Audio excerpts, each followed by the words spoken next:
Hello दोस्तों, स्वागत है आपका वेज एंड विंग्स के राजस्थान ट्रिप में। आज चलते हैं राजस्थान के भरतपुर ज़िले में और रूबरू होते हैं डीग के जल महलों से।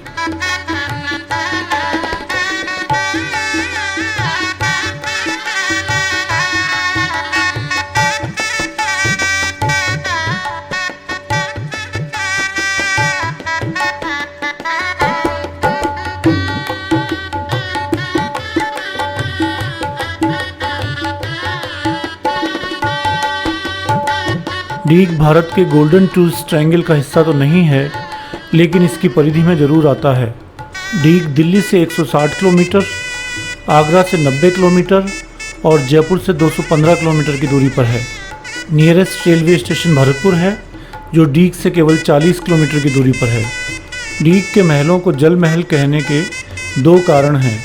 पहला कारण, ये महल दो तरफ से पानी के दो बड़े तालाबों से घिरे हुए हैं, जिनके नाम हैं रूप सागर और गोपाल सागर।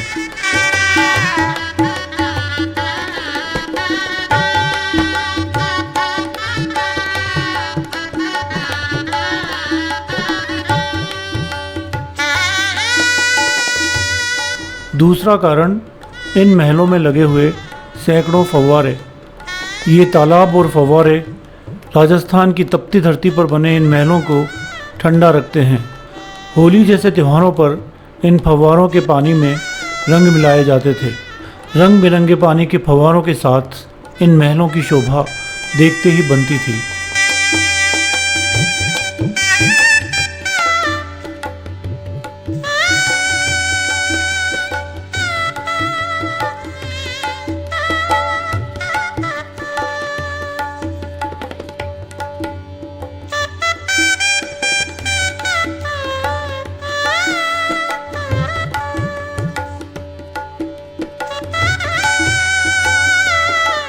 इन महलों का निर्माण भरतपुर के राजा सूरजमल ने सन 1772 में करवाया था।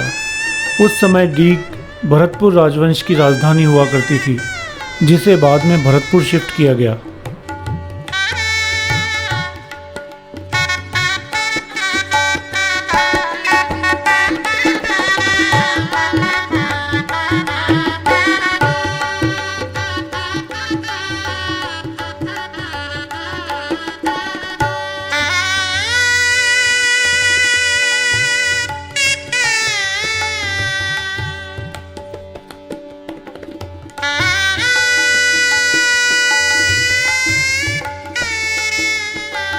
इस कॉम्प्लेक्स में एक बहुत बड़ा बगीचा है, जिसके बीचों बीच फव्वारों का एक बहुत बड़ा झुंड है।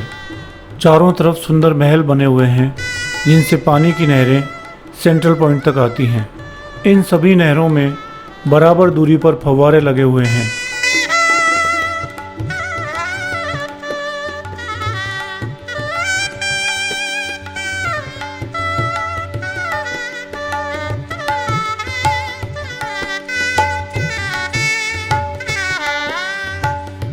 लकड़ी का यह कूलर शायद महल के अंदरूनी हिस्सों को ठंडा रखने में काम आता होगा।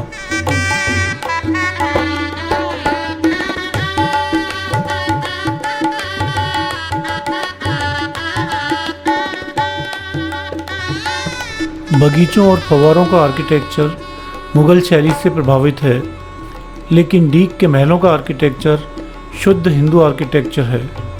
पूरे नॉर्थ इंडिया में केवल डीग के महल ऐसे हैं जो पूरी तरह से हिंदू आर्किटेक्चर पर बेस्ड हैं।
महल के इस हिस्से में कुश्तियों का आयोजन किया जाता था। इसे आप रेसलिंग का इंडोर स्टेडियम भी कह सकते हैं। और इस स्विमिंग पूल का इस्तेमाल कुश्ती के बाद पहलवान लोग किया करते थे।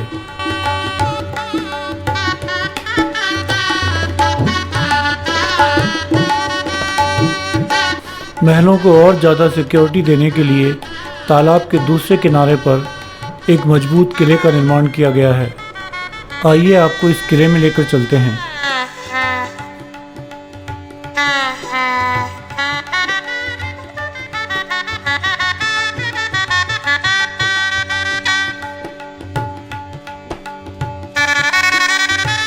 इस किले का अधिकतर हिस्सा बंद पड़ा है, लेकिन आप यहाँ दो चीज़ों को देख सकते हैं।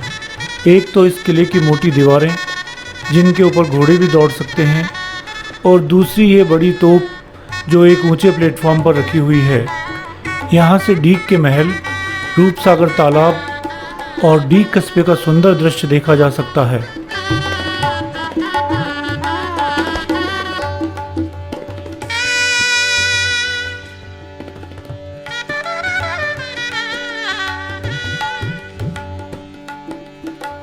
तो दोस्तों, यहाँ ख़त्म होता है डीग का सफ़र। अगले एपिसोड में कहाँ चलते हैं, इंतज़ार कीजिए। तब तक के लिए अपना ध्यान रखिए। नमस्ते।